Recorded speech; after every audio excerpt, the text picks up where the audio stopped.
Imagine this. You're sitting on an airplane at 35,000 feet.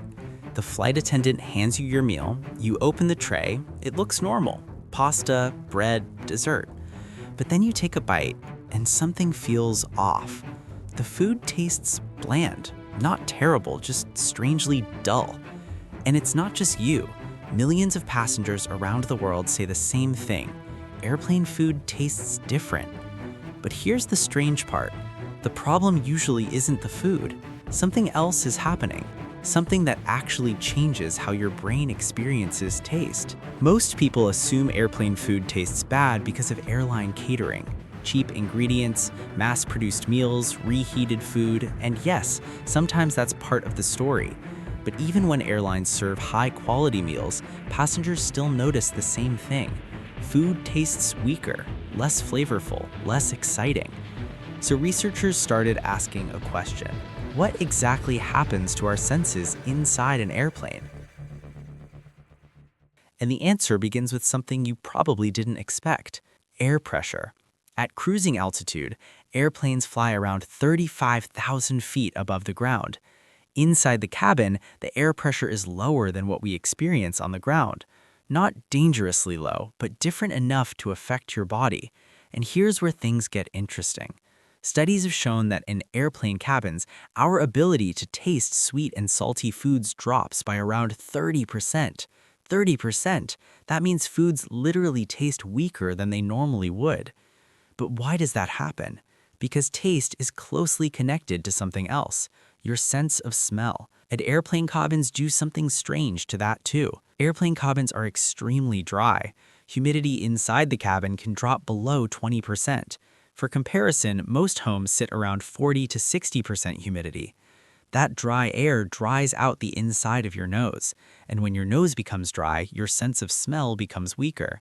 But smell is responsible for most of what we experience as flavor, so when smell weakens, taste weakens too. Suddenly, that pasta sauce doesn't feel as rich, that bread doesn't taste as fresh, and desserts don't feel nearly as sweet. But the weirdness doesn't stop there, because airplanes also change how we hear. And strangely, that affects taste as well. Airplane cabins are loud. The constant background noise from engines can reach around 80 to 85 decibels. That's about as loud as busy city traffic. Now here's the surprising part. Scientists discovered that loud background noise actually reduces our ability to taste sweetness. At the same time, it can make certain flavors like umami taste stronger. This might explain something curious airlines have noticed. Passengers drink far more tomato juice on airplanes than they do on the ground. Tomato juice is rich in umami flavor, and inside a noisy airplane cabin, it actually tastes better than it normally would. So while sweet foods become dull, savory foods can sometimes feel more satisfying. Once airlines understood these effects, they started changing how they design their meals. Airline chefs now cook food differently for flights. Meals often contain stronger flavors, more herbs, more spices, more seasoning, because what tastes perfectly balanced on the ground might taste almost flavorless in the air.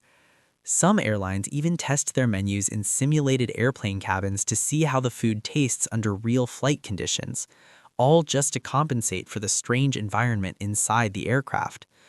So the next time you're sitting on a plane, opening that tray of airplane food, remember something. The food itself may not actually be worse. Your senses are just working differently. Lower air pressure, dry cabin air, and constant engine noise, all quietly changing how your brain experiences flavor. Which means that meal at 35,000 feet might taste completely different if you were eating it on the ground. Sometimes the problem isn't the food, it's the environment around you.